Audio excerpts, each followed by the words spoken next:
주의 은혜로 성도된 여러분, 오늘 우리는 성도로서 혹 좋아하는 단어나 또 성도이기에 잘 사용하는 말이 있다면 어떤 단어, 어떤 말입니까? 사랑이라는 말 좋아하십니까?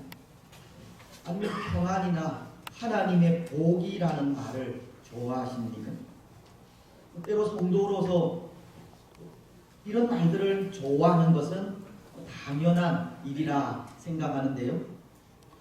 이런 당연한 말들 이외에 성도로서 우리 믿음을 지키고자 하고 믿음으로 살아가기를 결단하면서 사용하는 말 중에 좋아하는 말이 있다면 어떤 말입니까? 저는 그런 말이 아닌가 생각합니다. 그럼에도 불구하고, 때로 이 말은 믿음의 사람들이 가져야 하는 참 중요한 신앙 고백과도 같은 말이 아닐까 생각하는데요. 왜냐하면 우리 믿음의 사람들은 그럼에도 불구하고의 삶을 살아야 하기 때문입니다. 근데 여러분, 여기 이 말, 그럼에도 불구하고 라고 하는 말에는 그런 의미가 담겨져 있는 것 같습니다. 여러 가지 환경이나 상황은 불비하지만 그 환경을 탓하지 않는다는 의미입니다. 때로 고난과 환난은 있지만 그 어려움을 당당히 맞서 싸워 나아간다는 의미입니다. 상황과 환경과는 상관없이 그 속에서도 항상 기뻐하고 감사하며 기도한다는 의미입니다.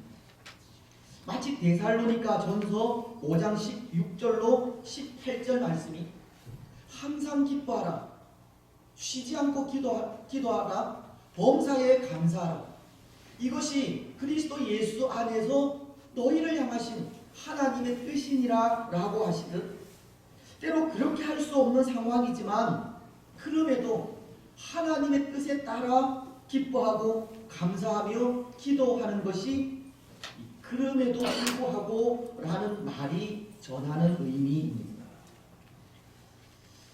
근데 사실 이 부패하고 패역한 우리 인생에게 이 말씀은 실천하기가 여간해서 쉽지가 않습니다. 좋지 않은 환경을 만날 때에는 감사와 기쁨보다는 불평이 더 앞서기 때문입니다. 우리가 원하지 않는 상황을 당할 때에는 기도보다는 원망이 더 앞서기 때문입니다. 그렇지 않습니까? 항상 기뻐하라, 쉬지 말고 기도하라, 범사에 감사하라, 그 삶을 산다는 것이 연약한 인생으로서 여간해서 쉽지 않다는 것입니다. 하지만 항상 기뻐하고 쉬지 않고 기도하며 범사에 감사하라는 것은 그럼에도 불구하고의 삶을 통해서 그렇게 하라는 것을 가르치는 겁니다. 비록 우리의 환경은 우리가 원하는 대로 이루어지지 않고 우리의 삶은 고난과 고통의 연속이라 할지라도 그럼에도 불구하고, 즉 하나님께서 베푸신 구원의 은혜를 되새기며 그 모든 어려움들을 극복해 가라는 말입니다. 항상 기뻐하고 쉬지 않고 기도하며 범사에 감사하는 삶은 그럼에도 불구하고의 삶, 하나님 안에서의 삶을 통해 이루어 갈 수 있다는 겁니다. 우리가 잘 아는 하박국 선지자는 이런 노래를 불렀지 않습니까?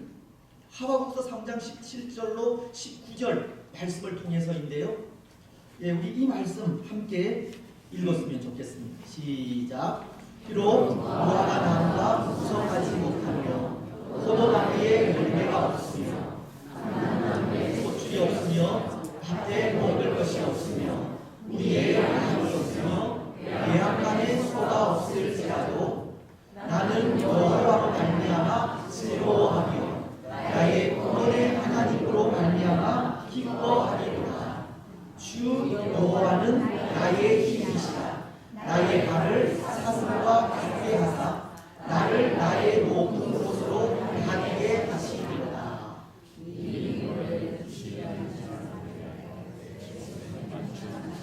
아멘. 감사합니다. 여러분, 하바국 시대에는 그런 시대였습니다. 온갖 불의와 거짓이 난무하던 시대였습니다. 또 그 시대는 이 신바벨론 제국의 침략으로 유다가 참 많은 고통을 당하던 시대였습니다. 그래서 하바국은 선지자로서 그런 고통의 상황 속에 자신이 믿고 신뢰하며 의지하던 하나님께 하나님의 의로우심, 하나님의 도우심, 하나님의 능력을 나타내 주시기를 간구하며 나아간 겁니다. 또 왜 의인이 악인에 의해서 고통을 당해야 하는지를 물으면서 나아갔습니다. 그런데 하나님으로부터는 아무런 응답도 아무런 도우심도 없는 겁니다. 하나님의 도우시는 그 은혜를 소망하면서 하나님 앞에 섰지만 하나님은 마치 십자가 위에서 고통하며 부르짖는 예수님께 침묵하신 것처럼 하바국에게도 아무런 말씀도 아무런 도우심도 나타내지 않으신 겁니다. 그래서 하바국은 그 상황에서 하나님을 원망하고 불평하기도 했습니다. 하바국서 1장 2절은 이렇게 말씀하시기 때문인데요. 여호와여, 내가 부르짖어도 주께서 듣지 아니하시니 어느 때까지니까? 내가 강포로 말미암아 외쳐도 주께서 구원하지 아니하시나이다. 하바국은 이 불만에 가득 찬 목소리로 하나님을 원망하며 나아간 겁니다. 하나님의 침묵에 하바국은 아무런 소망도 기쁨도 감사도 느낄 수 없었기 때문입니다.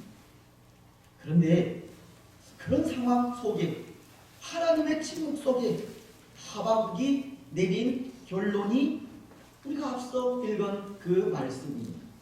비록 무화과 나무가 무성하지 못합니다. 포도나무에 열매가 없습니다.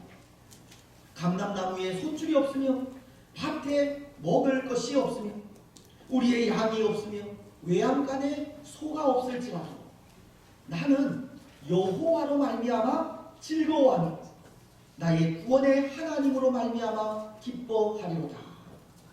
주 여호와는 나의 힘이시라. 나의 발을 사슴과 같게 하사 나를 나의 높은 곳으로 다니게 하시리로다. 하바국은 그럼에도 불구하고 하나님을 찬양하며 나아가는 겁니다. 비록 이스라엘을 향하신 하나님의 도우시는 손길은 나타나지 않았지만 하바국은 그럼에도 불구하고 하나님으로 말미암아 기뻐하리로다라고 여전히 하나님을 신뢰하며 하나님만을 의지하며 나아가는 겁니다. 특히 그는 이런 고백을 하지 않습니까? 주 여호와는 나의 힘이시라. 여러분, 이 고백은 여호와 하나님의 구원의 손길을 인정하고 받아들인다는 고백입니다. 아무것도 없는 상황 속에 하나님의 구원의 손길이 있다는 것을 인정하고 고백하는 그런 고백이라는 것. 이것은 그가 구원의 하나님을 고백할 때 그럼에도 감사할 수 있었고 그럼에도 기뻐할 수 있었다는 것을 가르치는 겁니다. 그렇습니다. 사랑하는 여러분, 여호와 하나님의 구원을 고백할 때 그럼에도 감사할 수 있고 그럼에도 기뻐할 수 있습니다. 때로 우리의 기도가 응답되고 우리에게 하나님의 능력이 나타나 그것으로 인해 감사하고 기뻐하는 것이 아니라 하나님의 그 구원의 손길을 인정하고 하나님의 선하신 인도를 고백하면서 하나님만을 의지하며 나아갈 때 그때 감사와 기쁨이 있는 겁니다. 어떤 경우 어떤 상황 속에서도 구원의 하나님을 기억하니 기쁨을 주고 모든 어려움을 이기게 하는 겁니다. 사랑하는 여러분, 오늘 우리에게도 구원의 하나님을 기억하는 것이, 그 하나님을 의지하는 것이 우리에게 힘임을 고백하시기 바랍니다. 구원의 하나님을 신뢰하는 것이 기쁨이요 즐거움임을 아시기 바랍니다. 그래서 우리가 의지하는 구원의 하나님으로 인해 그럼에도 불구하고의 삶을 살아가시기를 바랍니다. 오늘 시편 기자도 마찬가지입니다. 시편 기자도 그렇지 못한 환경 가운데 있지만 감사하고 기뻐하는, 그럼에도 불구하고의 삶을 살고 있습니다. 오늘 마지막 5절은 이렇게 고백하고 있기 때문입니다.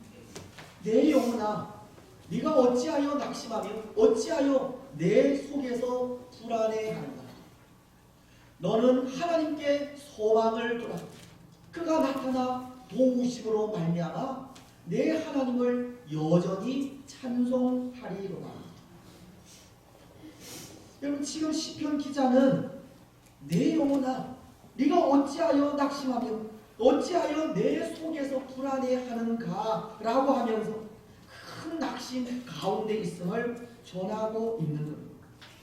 시편 기자도 지금 감사할 수 없는 상황, 기뻐할 수 없는 상황 속에 있다는 겁니다. 근데 오늘 이 시편 기자가 그렇게 낙심할 수밖에 없는 이유가 있었습니다.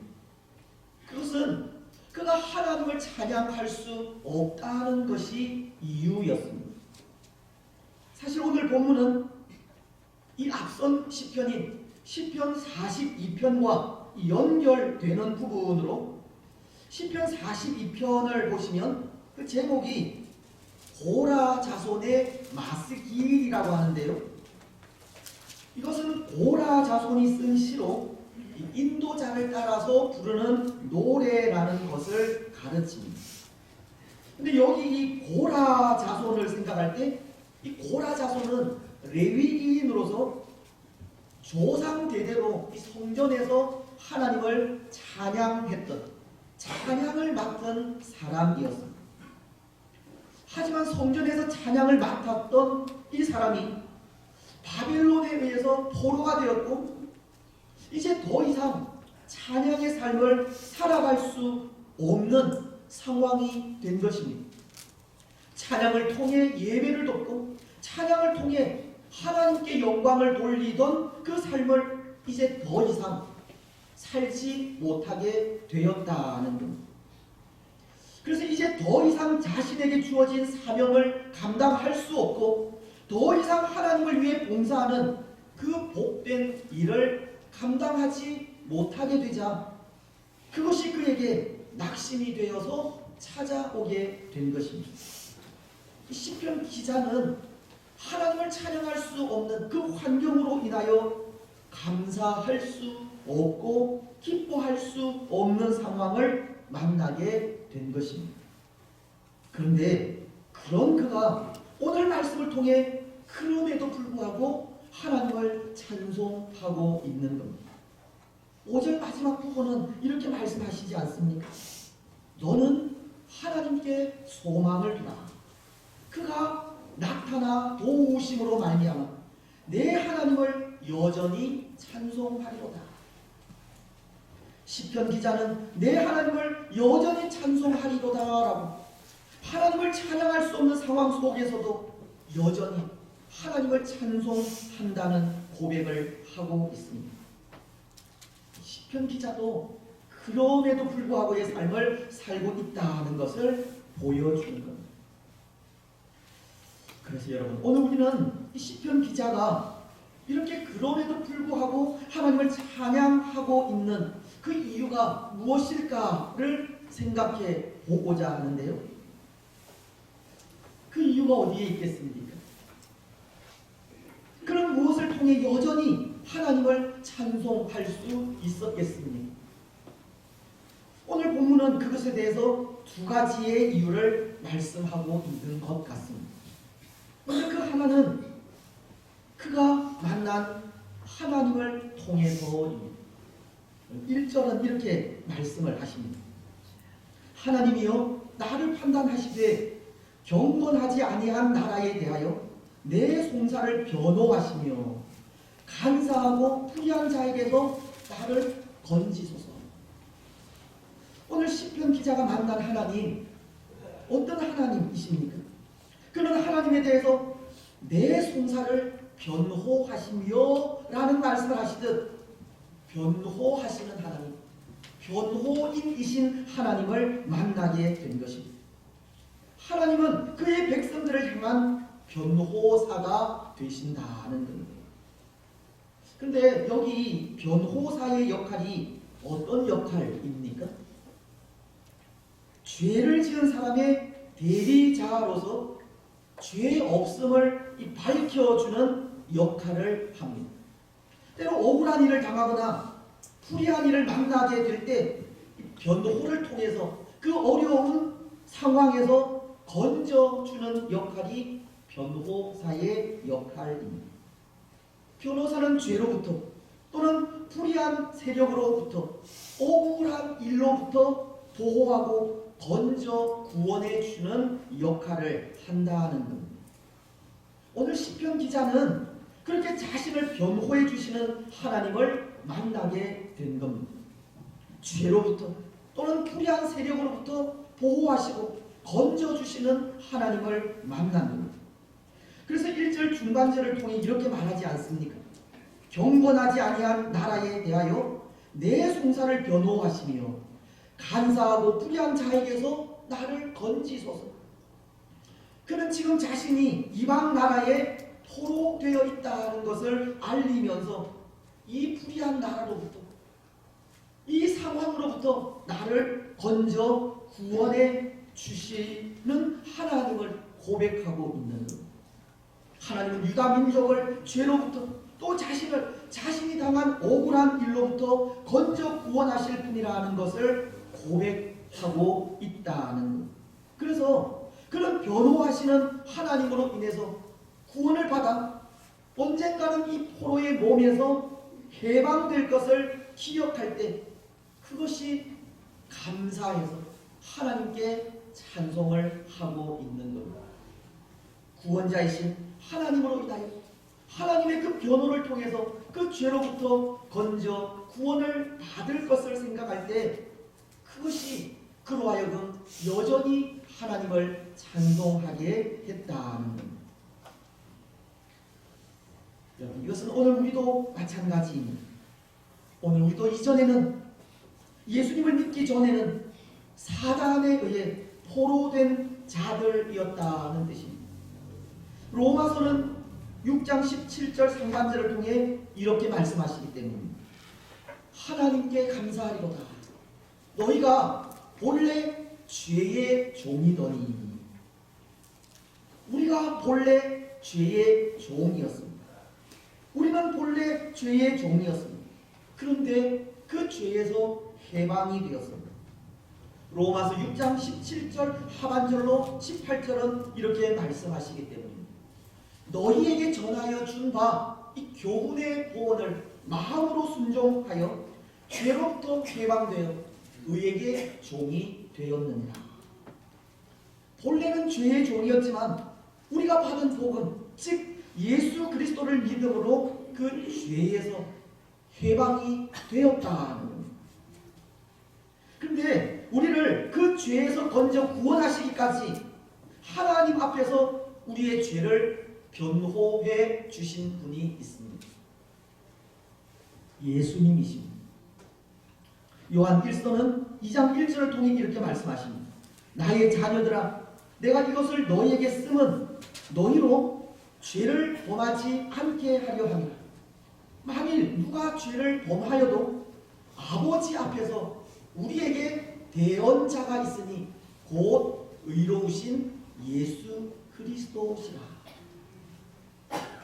사도 요한은 죄를 지은 우리에게 대언자가 있다고 하시지 않습니까? 여기 대언자는 우리의 변호를 맡은 분으로 하나님 앞에서 우리의 죄를 변호하고 그 죄에서 건져 구원해 주신 예수님을 말씀하는 겁니다. 우리의 참된 변호인은 예수님이라 하는 겁니다. 예수님으로 인해 우리도 구원을 받은 겁니다. 사랑하는 여러분, 그래서 오늘 우리도 우리를 구원하신 예수님을 찬송할 수밖에 없습니다. 우리가 당한 고난과 우리가 만난 고통 속에서도 하나님을 찬양할 수 있는 것이 예수님께서 우리의 변호인이 되셔서 하나님 앞에서 우리의 죄를 변호해 주시고 우리의 모든 죄를 사유해 주셨기 때문입니다. 오늘 우리의 환경은 좋지 않다 할지라도 그럼에도 하나님을 찬양하고 감사할 수 있는 이유가 우리의 변호인인 예수님 때문이라는 거예요. 우리의 참 구원자이신 예수님 때문에 그럼에도 찬송하고 감사하며 기뻐할 수 있는 겁니다. 여러분, 오늘 우리는 우리의 구원자이신 예수님으로 인하여 그럼에도 불구하고 감사하시기 바랍니다. 우리를 죄에서 건져 구원하신 은혜에 그럼에도 기뻐하시기 바랍니다. 우리의 참 소망 되시는 예수님으로 인하여 그럼에도 불구하고 찬송하시기를 바랍니다. 또 하나, 오늘 시편 기자가 그럼에도 불구하고 하나님을 찬양할 수 있었던 이유는 이제 곧 돌아갈 하나님의 성전에서 하나님을 예배할 것을 생각했기 때문입니다. 사전은 이렇게 말씀을 하십니다. 그런즉 내가 하나님의 제단에 나아가 나의 큰 기쁨의 하나님께 이르리이다. 하나님이여, 나의 하나님이여, 내가 수금으로 주를 찬양하리이다. 지금 시편 기자는 하나님의 제단을 말하고 있습니다.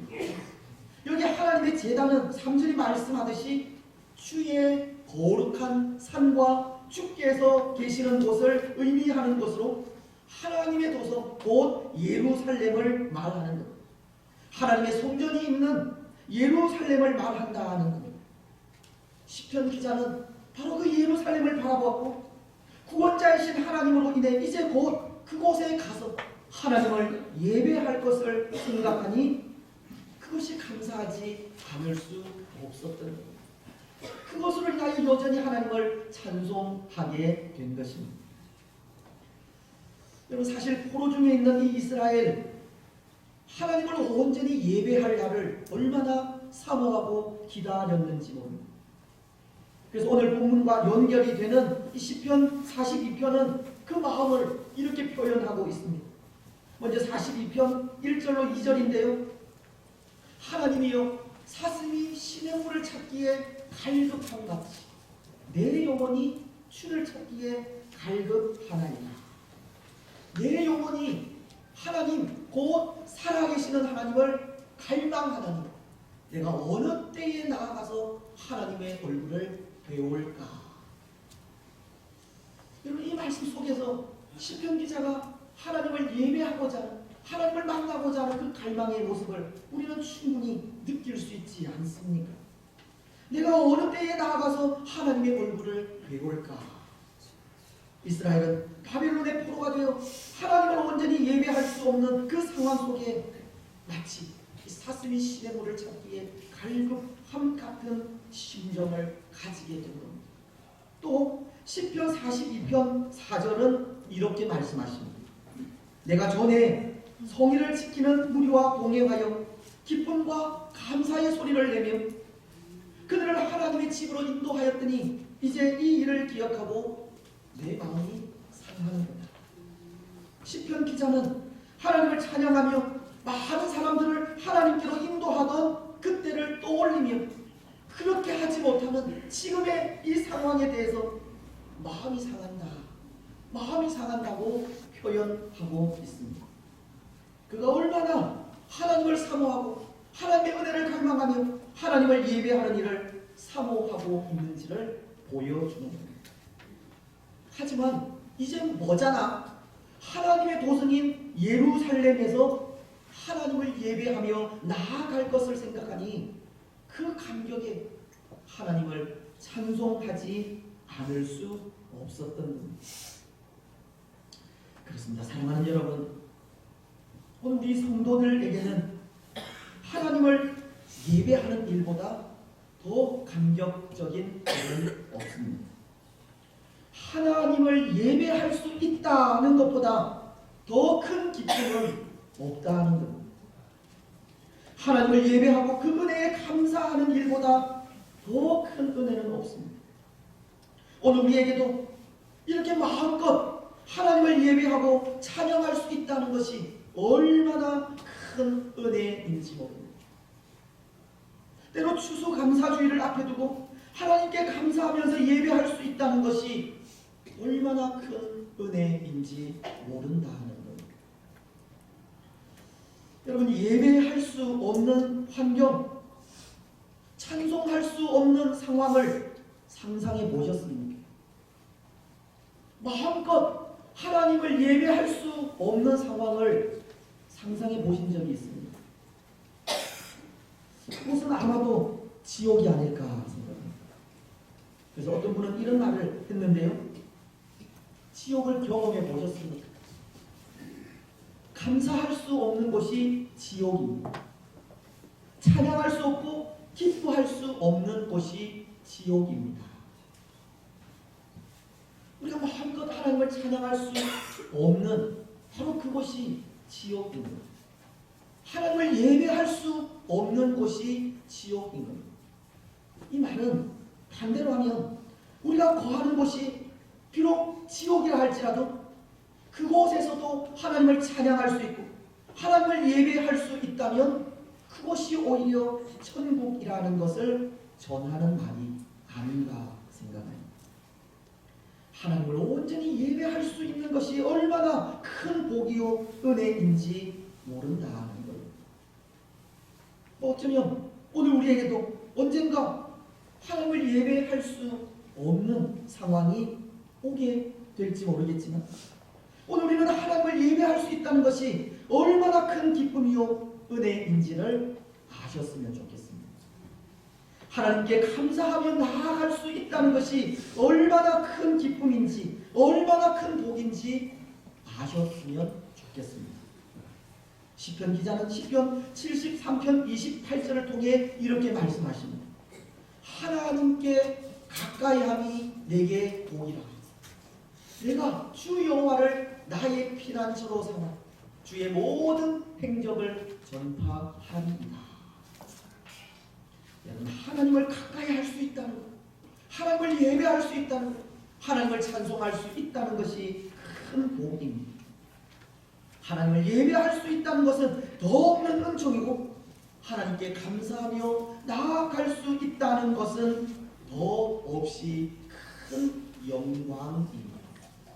오늘 우리는 하나님을 예배할 수 있고 찬송할 수 있을 때 마음껏 하나님을 찬송하고 기뻐하며 감사하시기 바랍니다. 지금 이렇게 마음껏 하나님을 예배할 수 있고 찬송할 수 있다 하는 것을 기뻐하면서 이것으로 인해 그럼에도 불구하고 감사하는 우리들이 되시기를 바랍니다. 이제 말씀을 맺겠습니다. 사랑하는 여러분, 오늘 우리는 추수감사주의를 앞에 두고 있습니다. 감사주의를 앞두고 하나님 앞에 감사하면서 예배할 수 있다는 것이 얼마나 큰 은혜요 기쁨인지 모릅니다.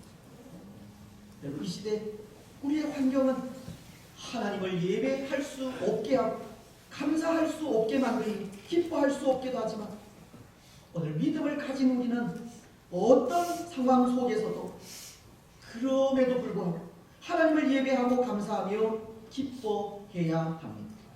그 어떠한 환경과 상황 속에서 우리의 구원자이신 예수 그리스도로 인해 감사하는 삶을 살아야 하고 지금도 하나님을 예배하고 찬송하며 경배할 수 있다는 것으로 기뻐하고 찬양하는 우리들이 되어야 합니다.